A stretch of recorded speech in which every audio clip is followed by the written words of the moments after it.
നിങ്ങളൊരു യൂട്യൂബറാണോ? അതോ അല്ലെങ്കിൽ ഫോട്ടോസും വീഡിയോസും ഒക്കെ എത്രയും പെട്ടെന്ന് തന്നെ നല്ല ക്ലാരിറ്റിയിൽ എഡിറ്റ് ചെയ്യാൻ താല്പര്യമുള്ളവരാണോ? എങ്കിൽ സ്ക്രോൾ ചെയ്തു പോകാതെ ഈ വീഡിയോ ഉറപ്പായിട്ടും ഒരു പ്രാവശ്യമെങ്കിലും കണ്ടു നോക്കണേ. വീഡിയോ ഇഷ്ടപ്പെട്ടാൽ സബ്സ്ക്രൈബ് ചെയ്യുക, ലൈക്ക് ചെയ്യുക, ഷെയർ ചെയ്യുക. അപ്പോൾ ഞാനിവിടെ കാണിക്കുന്നത് പുതുതായിട്ട് ഇൻഷോട്ട് എടുക്കാൻ താല്പര്യമുള്ള ആൾക്കാർക്ക് ഒരു ബേസിക്കലായിട്ട് ഉള്ള ഒരു കാര്യം ഞാൻ കാണിച്ചു തരുവാണ്. ആദ്യം പ്ലേ സ്റ്റോറിൽ കയറുക. ഇൻഷോട്ട് ആപ്പ് ഉണ്ടല്ലോ, ഇൻഷോട്ട് എഡിറ്റർ വീഡിയോ എന്ന് പറഞ്ഞ് കിടപ്പുണ്ട്. അപ്പോൾ അതൊന്ന് ഇൻസ്റ്റാൾ ചെയ്യുക. അപ്പോൾ അത് ഇൻസ്റ്റാളായി വരുന്നത് വരേക്കും നമുക്കൊന്ന് വെയിറ്റ് ചെയ്തിരിക്കാം. ഓക്കെ, ഇനിയിപ്പോൾ നമ്മളൊന്നും ചെയ്ത് കൊടുക്കേണ്ട, സാധാ ആപ്പുകളൊക്കെ ഇൻസ്റ്റാളായി വരുന്നത് കണക്ക് തന്നെ ഇത് വട്ടം കറങ്ങി ഇത് ഇപ്പോൾ തന്നെ ഡൗൺലോഡ് ആകുന്നതായിരിക്കും. അപ്പോൾ ഡൗൺലോഡായിട്ട് വന്നിട്ടുണ്ട് കേട്ടോ. അപ്പോൾ ഇനിയിപ്പം സൈഡിൽ തന്നെ ഓപ്പൺ എന്ന് പറഞ്ഞൊരു ഓപ്ഷൻ കാണിക്കും. ഇതേ കണ്ടില്ലേ, ആ ഓപ്പൺ എന്ന് പറഞ്ഞ ആ ഒരു ബട്ടണിൽ കയറി ഒന്ന് ക്ലിക്ക് ആപ്പ് ഓപ്പൺ ചെയ്യുമ്പോൾ ഇങ്ങനെ ഒരു ഇൻ്റർഫേസ് ആയിരിക്കും കാണാൻ പറ്റുക കേട്ടോ. പിന്നെ അതിൽ നമ്മൾ പുതുതായി തുടങ്ങുന്നത് കൊണ്ട് ഓരോന്നിന് അലോ കൊടുക്കേണ്ടി വരും. അപ്പോൾ അതൊന്ന് ഞാൻ ലിമിറ്റ് വെച്ചിട്ടാണ് അലോ കൊടുത്തേക്കുന്നത്. അപ്പം നമുക്ക് സെലക്ട് ചെയ്ത് മാത്രമേ നമുക്ക് പിക്ചേഴ്സ് ആയാലും ഒക്കെ നമുക്കൊന്ന് സെലക്ട് ചെയ്ത് എടുക്കാൻ പറ്റൂ. അപ്പം ഞാനിത് ഒരു ഫോട്ടോ ഞാൻ എടുത്തിട്ടുണ്ട്. അപ്പം ഞാൻ അത് അലോ കൊടുത്തിട്ടുണ്ട്. അപ്പോൾ അത് ഈ താഴെ തന്നെ കുറേ ഓപ്ഷൻസ് കാണിക്കും, ഫിൽറ്റർ, അഡ്ജസ്റ്റ് എന്നൊക്കെ പറഞ്ഞിട്ട്. അപ്പോൾ അതിൽ ഞാൻ അഡ്ജസ്റ്റിൽ കയറിയിട്ടുണ്ട്. അപ്പോൾ അതിൽ 2 ഓപ്ഷൻ കാണിക്കുന്നുണ്ട്, ഫിൽറ്റർ ഉണ്ട്, അഡ്ജസ്റ്റ് ഉണ്ട്. അപ്പോൾ അഡ്ജസ്റ്റിൽ നമുക്ക് മെയിൻ വന്നിട്ട് കോൺട്രാസ്റ്റ് ഉണ്ട്. കോൺട്രാസ്റ്റ് നമുക്ക് കൂട്ടാം, കുറയ്ക്കാം. പിന്നെ ടിൻറ്റ് ഉണ്ട്, സാച്ചുറേഷൻ ഉണ്ട്, പിന്നെ അതിനകത്ത് ബ്രൈറ്റ്നിങ്, അങ്ങനെ കുറേ കാര്യങ്ങളുണ്ട്. പിന്നെ അതിനകത്ത് തന്നെ കർവ് എന്ന് പറഞ്ഞാൽ അത് നമുക്ക് വേണ്ട. പിന്നെ ഈ അഡ്ജസ്റ്റിൽ വരുന്ന സംഭവങ്ങളാണ് ഇതെല്ലാം. പിന്നീട് വരുന്നതെന്ന് വെച്ചാൽ നമുക്ക് ഫിൽറ്ററും കാര്യങ്ങളും ഒക്കെയാണ് കേട്ടോ. ഇതൊക്കെ ഹൈലൈറ്റും ഒക്കെ നമുക്ക് കൂട്ടിയും കുറച്ചൊക്കെ കൊടുക്കാം.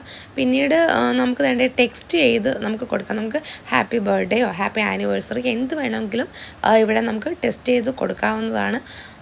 അപ്പോൾ അതിനകത്ത് തന്നെ നമ്മുടെ ഒരു ഹാൻഡ് റൈറ്റിങ്ങിൻ്റെ അതായത് നല്ല നല്ല കിടില ഹാൻഡ് റൈറ്റിംഗ് ഇതിൽ കിട്ടുന്നുണ്ട്. പക്ഷെ അതിലേക്കും ലാസ്റ്റ് ഞാൻ കാണിക്കുന്നുണ്ട്. അപ്പോൾ നമ്മൾ ഈ ഹാൻഡ് റൈറ്റിങ്ങിൽ തന്നെ നമുക്ക് കളർ ചേർത്ത് കൊടുക്കാം. കണ്ടില്ലേ, ഇതേ കണക്ക് ഓരോരോ കളർ നമുക്ക് ആ ഒരു പിക്ചറിനനുസരിച്ച് എങ്ങനെയാണോ അതിൻ്റെ ലെങ്ത്ത് കൂട്ടുകയോ കുറയ്ക്കുകയോ ഇത് കണ്ടോ, ഇതെല്ലാം അതിൻ്റെ ഒരു ഹാൻഡ് റൈറ്റിംഗ് വന്നിട്ട് ഓരോരോ ടൈപ്പാണ്, ഓരോരോ മെത്തേഡാണ് ആ ഹാൻഡ് റൈറ്റിങ്ങിൻ്റെ. അപ്പം ഞാൻ ഇതിലാണ് എല്ലാം ഞാൻ എഡിറ്റ് ചെയ്യുക. അപ്പോൾ എന്നോട് പലരും ചോദിച്ചിട്ടുണ്ട് ഇതിലാണ് വീഡിയോസൊക്കെ എഡിറ്റ് ചെയ്യുക, ഭയങ്കര ക്ലാരിറ്റി ആണല്ലോ, നല്ല എഡിറ്റിംഗ് ആണല്ലോ എന്നൊക്കെ പറഞ്ഞത് കൊണ്ടാണ് ഞാൻ ഈ ഒരു വീഡിയോ എസ്പെഷ്യലി ഞാനിങ്ങനെ ഇടാൻ കാരണം. ഓക്കെ, അപ്പോഴേതേണ്ട ഹാൻഡ് റൈറ്റിംഗ് നമുക്ക് വേണമെങ്കിൽ ഏത് പൊസിഷനിലാണ് വെക്കേണ്ടതെന്ന് വെച്ചാൽ ആ ഒരു രീതിയിൽ നമുക്ക് അത് ചെയ്തെടുക്കാം. ഓക്കെ, അപ്പോൾ ഞാൻ ഇനി നോക്കുന്നത് ഫിൽറ്ററാണ് കേട്ടോ. നമുക്ക് ഓൾറെഡി നല്ലൊരു പിക്കാണ്, പക്ഷേ എങ്കിലും നമുക്ക് കുറച്ചുകൂടെ നല്ല ബ്രൈറ്റ്നിങ് കാര്യങ്ങൾ ആ ഒരു ഇതൊക്കെ വേണമെങ്കിൽ അഡ്ജസ്റ്റബിൾ ആയിട്ടുള്ള ഒരു ഫിൽറ്ററും കാര്യമാണ്. ബാക്കി ഈ കാണുന്നതൊക്കെ നമ്മൾ പേ ചെയ്യണം. പേ ചെയ്ത് മാത്രമേ ഒരു ഫിൽറ്ററും കാര്യങ്ങളൊക്കെ കിട്ടും. അപ്പോൾ അതിൻ്റെ ആവശ്യമുണ്ടെന്ന് എനിക്ക് തോന്നുന്നില്ല. അല്ലാണ്ട് തന്നെ നല്ല ഫിൽറ്റേഴ്സ് അതിനകത്ത് അവൈലബിൾ ആണ്. പിന്നെ ഇതിൽ മെയിനായിട്ട് വരുന്ന ഒരു സംഭവം എന്ന് വെച്ചാൽ കട്ടൗട്ട് ഉണ്ടല്ലോ. കട്ടൗട്ട് ഇങ്ങനെ നമ്മൾ കട്ടൗട്ട് ചെയ്തിട്ട് അതിൻ്റെ ആ ഒരു ബാക്ക്ഗ്രൗണ്ട് നമ്മൾ മാറ്റുകയാണെങ്കിൽ കണ്ടില്ലേ, ഇപ്പോൾ ഇതൊരു ബ്ലാക്ക് കളറാണ്. പിന്നീട് അതിൽ തന്നെ ഒരുപാട് ബ്ലറായിട്ടുള്ള ബാക്ക്ഗ്രൗണ്ട് വരുന്നുണ്ട്. കളേഴ്സൊക്കെ നമുക്ക് ചേഞ്ച് ചെയ്യാവുന്നതാണ്, അത് ഡിസ്കാർഡ് ചെയ്ത് കൊടുക്കാം. അതിപ്പം ഞാൻ എടുക്കുന്നില്ല. നമുക്ക് ചാനലിലൊക്കെ യൂട്യൂബ് ചാനലിലൊക്കെ അത് യൂട്യൂബേഴ്സൊക്കെ ആണെങ്കിൽ നമുക്ക് തംബ്നെയിലൊക്കെ ഇടാൻ വേണ്ടി കട്ടൗട്ട് ചെയ്തെടുക്കാനൊക്കെ സൂപ്പറായിരിക്കും.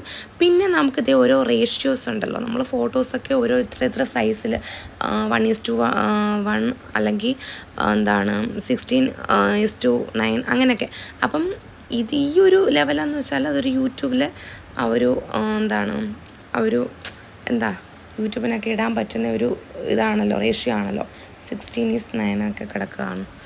അപ്പോൾ അതൊക്കെ ഞാനൊന്ന് ഓരോ റേഷ്യോ ആക്കി നമുക്ക് ക്രോപ്പ് ചെയ്യാനും പറ്റും. ഈ ഒരു ഫോട്ടോ സെക്ഷനൊക്കെ എടുത്തു കഴിഞ്ഞാൽ നമുക്ക് പിന്നീട് ഞാൻ അതിൻ്റെ കളറൊക്കെ ചേഞ്ച് ചെയ്ത് ഞാൻ ഇങ്ങനെ കാണിക്കുകയാണ് കേട്ടോ. അപ്പം ഈ ഒരു ഫോട്ടോയ്ക്ക് തന്നെ നമ്മൾ ബാക്ക്ഗ്രൗണ്ട് ചെയ്ത് കൊടുക്കുകയാണ്. അത് വേണ്ടവർക്ക് അങ്ങനെ ചെയ്യാവുന്നതാണ്. ഇത് നമുക്ക് സിമ്പിളാണ്. ബാക്കി ഇതായി ഇത്രയും മെറ്റീരിയൽസ് കിടപ്പുണ്ട്. അപ്പോൾ ഇതിൽ നമുക്ക് എന്താണ് ഒരു ഫ്രെയിം പോലെ നമുക്ക് തോന്നും. അതെ, ഒരുപാട് മെറ്റീരിയൽസ് അതിനകത്ത് കിടപ്പുണ്ട്, അവൈലബിൾ ആണ്. അതൊന്നും നമ്മൾ പേ ചെയ്യാണ്ട് ഫ്രീ ആയിട്ടാണ് ഈ കിടക്കുന്നത് മൊത്തം. കൊള്ളാം അല്ലേ? പക്ഷെ ഇതിൻ്റെ ഒന്നും ആവശ്യം വരുന്നില്ല, അത്യാവശ്യം ഉള്ളവർക്ക് ഉപകരിക്കും. പിന്നീട് ഫ്രെയിംസ് വരുന്നുണ്ട്. അതെന്ന് വെച്ചാൽ പല പല രീതിയിൽ ലവ് ചിഹ്നം എന്താണ് കൊള്ളാം അല്ലേ? നല്ല രസമുണ്ട്. സ്റ്റാർ, ഒരു ത്രികോണാകൃതി, ഒരു ചതുർഭുജം, അങ്ങനെയൊക്കെ ഒരുപാട് നല്ല നല്ല ഒരു എന്താണ് ഓരോ ആംഗിളിൽ ആണ് ഓരോരോ ഫോട്ടോസൊക്കെ നമുക്ക് ഇങ്ങനെ ചൂസ് ചെയ്ത് വെക്കാവുന്നതാണ്. അപ്പോൾ ഞാൻ അതങ്ങ് ഡിസ്കാർഡ് ചെയ്ത് പോവുകയാണ്. അപ്പോൾ ഇനിയിപ്പം നമ്മൾ അത് ഞാൻ പറഞ്ഞില്ലായിരുന്നു, എല്ലാം നമ്മൾ ലിമിറ്റ് ചെയ്താണ് എന്താണ് ഈ അലോ ചെയ്ത് വെച്ചേക്കുന്നത്. അപ്പം ഞാൻ എൻ്റെ വേറൊരു ഫോട്ടോ എടുത്തിട്ടുണ്ടായിരുന്നു. അപ്പോൾ അതിൽ ഞാൻ ഇനിയിപ്പം നോക്കുന്നത് വെച്ചാൽ സ്റ്റിക്കേഴ്സ്. ഇതേ നമുക്ക് പലതരത്തിലുള്ള സ്റ്റിക്കേഴ്സ് അവൈലബിൾ ആണ്. അപ്പോൾ അത് നമുക്ക് നമ്മുടെ പിക്ചറിനോട് ചേർന്ന് അതേ കണ്ടില്ലേ, ഓരോ സ്റ്റിക്കേഴ്സും നമുക്ക് ആഡ് ചെയ്യാൻ പറ്റും. ഞാൻ ഇവിടെ ഹാപ്പി ബർത്ത്ഡേ എന്ന് ടൈപ്പ് ചെയ്യാണ്, പക്ഷേ അത് ഇതിൽ വരത്തില്ല. കാരണം ഇതിൽ നമ്മൾ സ്റ്റിക്കർ മാത്രമായിട്ടാണ് കിടക്കുന്നത്. ഇനി നമ്മൾ തന്നെ എഫക്ട്സും ഇഷ്ടംപോലെ എഫക്ട്സ് അതിനകത്തുണ്ട്. അപ്പോൾ നമുക്ക് ഇഷ്ടപ്പെടുന്ന അല്ലെങ്കിൽ നമുക്ക് ആ ഒരു പിക്ചറിന് ചേരുന്ന തരത്തിലുള്ള എഫക്ട്സും സ്റ്റിക്കേഴ്സും എല്ലാം അവൈലബിൾ ആണ്. അപ്പോൾ അതൊക്കെ നോക്കി നമുക്ക് തിരഞ്ഞെടുക്കാം. ഒരുപാട് ചോയ്സ് ഉണ്ട് ഇതിനകത്ത് ഫ്രീ ആയിട്ടുള്ളത്. അപ്പം ഇതെല്ലാം ഞാൻ ചുമ്മാ സ്ക്രോൾ ചെയ്ത് കാണിക്കുകയാണ് കേട്ടോ, അറിയാൻ വയ്യാത്ത ആൾക്കാർക്ക് കാണിച്ചു തരുവാണ്. അപ്പം ഇന്ന് ഞാൻ ജസ്റ്റ് സ്ക്രോൾ ചെയ്ത് പോകുന്നതേ ഉള്ളൂ. അതിൽ കുറേ സ്മൈലികളും കാര്യങ്ങളും ഒക്കെയാണ് കേട്ടോ. അപ്പോൾ നമുക്കിനി അതങ്ങ് ഡിസ്കാർഡ് ചെയ്ത് പോകാം. ഇനിയിപ്പോൾ അടുത്ത നമുക്ക് എന്താണ് ഫോട്ടോസ് വെച്ചിട്ട് ഒരു വീഡിയോ ചെയ്യാം. ഒരു 8-9 എൻ്റെ ഒരു കണക്ക്, എനിക്കൊരു ഊഹം ശരിയാണെങ്കിൽ ഒരു 9-8 ഫോട്ടോസൊക്കെ അതിനകത്ത് വീഡിയോ ചെയ്യാൻ അവർ അതിനകത്ത് അലോ ചെയ്യാൻ പറ്റും. ഞാനിപ്പോൾ കുറച്ച് ഫോട്ടോസ് എടുത്തിട്ടുണ്ട് കേട്ടോ. അപ്പോൾ ആ ഒരു ഫോട്ടോ മാത്രമായിട്ട് വന്നു. അപ്പോൾ ഞാനതങ്ങ് ഡിസ്കാർഡ് ചെയ്ത് കൊടുക്കുകയാണ്. അപ്പോൾ ബാക്കി ഈ കിടക്കുന്ന ഫോട്ടോസൊക്കെ ഒന്ന് നമ്മൾ ഓരോന്നോരോന്ന് ആഡ് ചെയ്തിട്ടൊരു 7-8 എണ്ണം എടുത്തിട്ടുണ്ട്. അപ്പോൾ അതെടുത്തിട്ട് അവരിതേപോലെ ഓരോ ആഡ് കാണിക്കും. അപ്പോൾ നമ്മളൊന്ന് ഓക്കെ ചെയ്ത് കൊടുത്തിട്ടുണ്ടായിരുന്നാൽ മതി. അപ്പോൾ ഇനി വരുന്നതെന്ന് വെച്ചാൽ ട്രാൻസിഷനാണ് കേട്ടോ. അപ്പോൾ ഈ ഓരോ ട്രാൻസിഷനിലും ഓരോ മെത്തേഡാണ് നമുക്ക് എഡിറ്റിങ് ചെയ്യാൻ പറ്റുന്ന ഒരു മെറ്റീരിയൽസാണ് കാണിക്കുന്നത്. അപ്പം ഓരോരോ ട്രാൻസിഷനിലും ഓരോരോ മെത്തേഡാണ് ഇവർ ഇങ്ങനെ കണ്ടോ, ഒരു റൗണ്ട് ഷേപ്പ് അങ്ങനെ എനിക്കിതിൽ കാര്യമായിട്ട് അത്ര വലിയതായിട്ട് എനിക്ക് പറയാൻ പറ്റില്ല. പക്ഷേ എങ്കിലും എഡിറ്റിങ് കാര്യങ്ങളൊക്കെ ഈ ഇൻഷോട്ട് ഭയങ്കര പുലിയാണെന്ന് എനിക്ക് പറയാൻ പറ്റും. അപ്പം ഞാൻ ഓരോരോ ഫോട്ടോസിൻ്റെത് ഞാൻ എഡിറ്റ് ചെയ്തിട്ട് ഞാൻ കാണിക്കാം, മൊത്തത്തിൽ എഡിറ്റ് ചെയ്തിട്ട് ഞാൻ കാണിക്കാം കേട്ടോ. അപ്പം ഈ വരുന്നതൊക്കെയെന്ന് വെച്ചാൽ ഇൻഷോട്ട് പ്രോയാണ്. അത് നമ്മൾ പേയ്മെൻറ്റ് ചെയ്തിട്ടേ നമുക്ക് അത് എഡിറ്റ് ചെയ്യാൻ പറ്റുള്ളൂ. അപ്പോൾ നമുക്ക് പേയ്മെൻറ്റ് ഇല്ലാണ്ട് തന്നെ ഇഷ്ടംപോലെ ആ ഒരു ട്രാൻസിഷൻ ആ ഒരു ഓപ്ഷൻ അതിനകത്ത് ഇഷ്ടംപോലെ ഇത് കാണിക്കുന്നുണ്ട്. അപ്പം ഞാൻ ഓരോരോ ഫോട്ടോസ് വെച്ചിട്ട് ഓരോന്നോരോന്ന് എഡിറ്റ് ചെയ്യുകയാണ് കേട്ടോ. അപ്പോൾ എഡിറ്റ് ചെയ്ത് ലാസ്റ്റ് ആകുമ്പോൾ ഞാൻ കാണിക്കാം.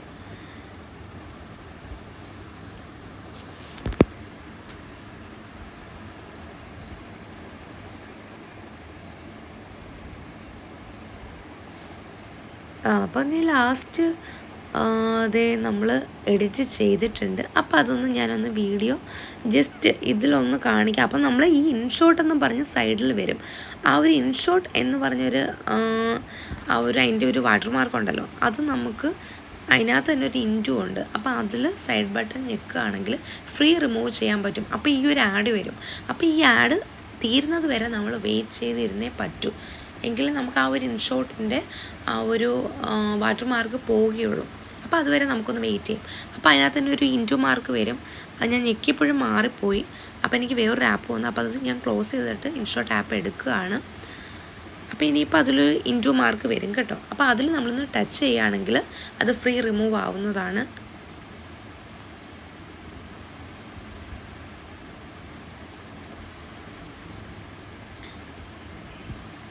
ഈ കണ്ടോ ഈ സൈഡിൽ ഇൻറ്റു മാർക്ക് വന്നിട്ട് അപ്പം ഫ്രീ റിമൂവ് ആയി. അപ്പം ഞാൻ ട്രാൻസാക്ഷൻ ചെയ്തത് ഞാൻ ഒന്നും കൂടെ ഒന്ന് എടുത്ത് കാണിക്കുകയാണ്. കാണുമ്പോൾ നമുക്ക് സിമ്പിളായിട്ട് തോന്നുമെങ്കിലും കുറച്ച് കഷ്ടപ്പാടൊക്കെയാണ്. കഷ്ടപ്പെട്ടാലല്ലേ എല്ലാം നമുക്ക് ശരിയായി ഒന്ന് നമ്മൾ ഒറ്റയ്ക്കിരുന്ന് ഒന്ന് ശ്രദ്ധിച്ച് നോക്കിയാൽ ഒരു 10-15 മിനിറ്റോളം, എനിക്കൊരു 10-15 മിനിറ്റോളം ഞാനിതെല്ലാം തപ്പിപ്പിടിച്ച് കണ്ടുപിടിച്ചതാണ് കേട്ടോ. ആരും പറഞ്ഞു തന്നിട്ടൊന്നുമില്ല, തന്നെ കണ്ടുപിടിച്ചതാണ്. അപ്പോൾ എനിക്കിതെന്തായാലും എനിക്ക് VNനെക്കാട്ടിയും കൂടുതലായിട്ട് ഇൻഷോട്ട് ആപ്പ് എനിക്ക് തോന്നുന്നു വീഡിയോ എഡിറ്റ് ചെയ്യാനൊക്കെ സൂപ്പറാണ് കേട്ടോ. ഫോട്ടോസ് ആണെങ്കിലും ശരി തന്നെ. അപ്പോൾ ഇതാണ് ഞാൻ ലാസ്റ്റ് വീഡിയോ എടുത്തത്. അപ്പോൾ ഇതിൽ റെക്കോർഡ് ചെയ്യാം. നമുക്ക് ഈ യൂട്യൂബ് ചാനലിലൊക്കെ നമുക്ക് റെക്കോർഡ് ചെയ്യുമല്ലോ. അപ്പോൾ ഈ ഒരു റെക്കോർഡ് ഓഡിയോ അലോ ചെയ്തിട്ട് നമുക്കൊരു ടൈമർ വെച്ചിട്ട് അതിൽ നമുക്കിങ്ങനെ ഒരു ഒറ്റ പ്രാവശ്യം ഒന്ന് പ്രസ് ചെയ്താൽ മതി. അപ്പോഴത്തേക്കും നമ്മൾ ഓഡിയോ ഫുള്ളായിട്ട് പൊക്കോളും. അപ്പോൾ എനിക്കിതിപ്പം അത്ര അത്യാവശ്യമില്ല. അപ്പോൾ പിന്നീട് വരുന്നതെന്ന് വെച്ചാൽ നോക്കി ഫേവറേറ്റ് മൈ മ്യൂസിക് ഫീച്ചേർഡ്. അപ്പോൾ നമ്മുടെ മ്യൂസിക്കിൽ ഇതിൽ മ്യൂസിക്കായിട്ടൊന്നുമില്ല. അപ്പോൾ ഇതിൽ ഈ ഇൻഷോട്ട് ആപ്പിലുള്ള കുറച്ച് മ്യൂസിക്കുകളുണ്ട്. അപ്പോൾ അതൊക്കെ ആകുമ്പോൾ നമുക്ക് കോപ്പിറൈറ്റ്സ് ഇഷ്യൂസ് ഒന്നും വരാത്ത ടൈപ്പ് മ്യൂസിക്കാണ്. അപ്പം അതൊക്കെ ഒന്ന് ജസ്റ്റ് ഒന്ന് ഇങ്ങനെ കയറി നമുക്കൊന്ന് നോക്കാം. അപ്പോൾ അതൊക്കെ അത്രയേ ഉള്ളൂ. അപ്പോൾ ഇനിയിപ്പോൾ അടുത്തത് ഞാൻ നോക്കുന്നത് എന്താണെന്ന് വെച്ചാൽ നമ്മൾ ലേ ഔട്ട് ചെയ്യുമല്ലോ. 2, 3, 4 പിക്സൊക്കെ വെച്ചിട്ട് നമ്മൾ ലേ ഔട്ട് ചെയ്യുന്നതാണ്. അപ്പോൾ ഞാനിപ്പോൾ 2 പിക്സ് മാത്രം ഞാൻ എടുത്തിട്ടുണ്ട്. അത് വെച്ചിട്ട് നമുക്ക് ലേ ഔട്ട് ചെയ്ത് നോക്കാം. പല പല പല പല രീതിയിലുള്ള പല പല ആംഗിളിലുള്ള ലേ ഔട്ട് ഒരു ബോർഡർ വരുന്നുണ്ട്. ബോർഡർ കുറച്ചിട്ടും അല്ലെങ്കിൽ കൂട്ടിയും ഒക്കെ ഇട്ട് നോക്കുമ്പോൾ പല പല ആംഗിളിൽ വരുന്നുണ്ട്. പക്ഷെ സംഭവം പൊളിയാണ് കേട്ടോ. ആ ഒരു മെത്തേഡ് എനിക്ക് എന്തായാലും ഇഷ്ടമായി. കാരണം 2, 3 എനിക്ക് തോന്നുന്നു ഒരു 6 പിക്ചേഴ്സ് വരെ ഇതിനകത്ത് നമുക്ക് ആഡ് ചെയ്യാൻ പറ്റും. അപ്പോൾ പല ആംഗിളിൽ ഇങ്ങനെ വരുന്നുണ്ട്. അത് ബോർഡർലെസ് ആയിട്ടും വരുന്നുണ്ട്, അല്ലാണ്ട് ബോർഡറായിട്ട് നമുക്ക് ചെയ്യുകയും ചെയ്യാം.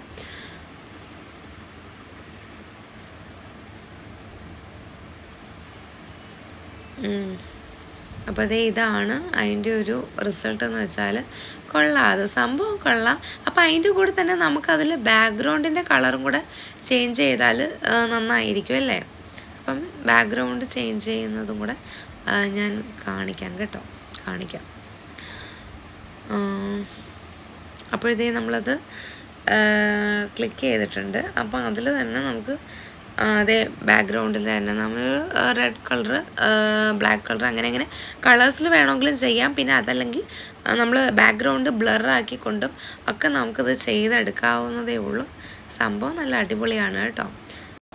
അപ്പോൾ ഈ ആപ്പ് ഉണ്ടല്ലോ, അത് വളരെ യൂസ് ഫ്രണ്ട്ലി ആയിട്ടുള്ള ഒരു ആപ്പാണിത്. അപ്പം അതെല്ലാവർക്കും മനസ്സിലായി കാണുമെന്ന് ഞാൻ വിശ്വസിക്കുന്നു. അപ്പോൾ എല്ലാവർക്കും എനിക്കറിയാവുന്ന കുറച്ച് കാര്യങ്ങൾ അങ്ങോട്ട് ഷെയർ ചെയ്യാൻ പറ്റിയതിൽ വളരെയധികം സന്തോഷം. പിന്നെ അതിൻ്റെ കൂടെ തന്നെ കുറച്ച് ക്രോപ്പ് ചെയ്യാനൊക്കെ പല പല ഓപ്ഷൻസ് ഉണ്ട്. ക്രോപ്പ് ചെയ്യാൻ പറ്റും, റൊട്ടേറ്റ് ചെയ്യാൻ പറ്റും, അങ്ങനെ ഫോട്ടോസ് കണ്ടോ, പല പല ഓപ്ഷൻസ് ഉണ്ട്. അത് നമ്മൾ തിരഞ്ഞെടുക്കുക. നമ്മൾ സ്ക്രോൾ ചെയ്ത് പോകുമ്പോൾ തന്നെ അതിനകത്ത് അറിയാൻ പറ്റും. ഇത് നേരത്തെ കാണിച്ച കണക്ക് തന്നെ ബാക്ക്ഗ്രൗണ്ടിൻ്റെയൊക്കെ. പിന്നീട് നമ്മൾ സേവ് ചെയ്യുമ്പോൾ മേളിൽ തന്നെ സേവ്ഡ് എന്നും പറഞ്ഞ് കാണിക്കും. നേരെ തന്നെ ഗാലറി ചെന്ന് നോക്കിയാൽ മതി കേട്ടോ. നമ്മൾ ഓൾറെഡി അതിനകത്ത് ഗാലറിയിൽ സേവായി കഴിഞ്ഞു. അതിലൊരു ടിക്ക് വരുമ്പോഴേ ഞാനിതിൽ ഗാലറി ചെന്ന് നോക്കുമ്പോഴത്തേ കാണുന്നുണ്ടോ, ഗാലറിയിൽ ഓട്ടോമാറ്റിക്കലായിട്ടങ്ങ് സേവ് ആയിക്കോളും.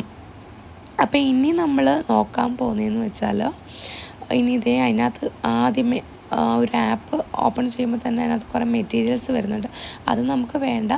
പിന്നെ ദേ ഈ കാണിക്കുന്ന കണ്ടോ, ഇതെല്ലാം നമ്മളെ ഹാൻഡ് റൈറ്റിങ്ങിൻ്റെയാണ്. അതായത് ഞാൻ വീഡിയോസൊക്കെ ഇടുമ്പോഴത്തേക്കും ഞാൻ ഹെഡ്ലൈനൊക്കെ ഇടത്തില്ലേ, അപ്പോൾ അതൊക്കെ ഞാൻ ഇതിൽ നിന്നാണ് ഓരോന്ന് സെലക്ട് ചെയ്യുക.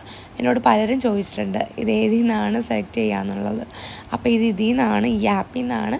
അപ്പോൾ ഇതെല്ലാവർക്കും യൂസ്ഫുൾ ആയിട്ടുള്ളൊരു വീഡിയോ ആണെന്ന് ഞാൻ വിശ്വസിക്കുന്നു. Okay, tata bye.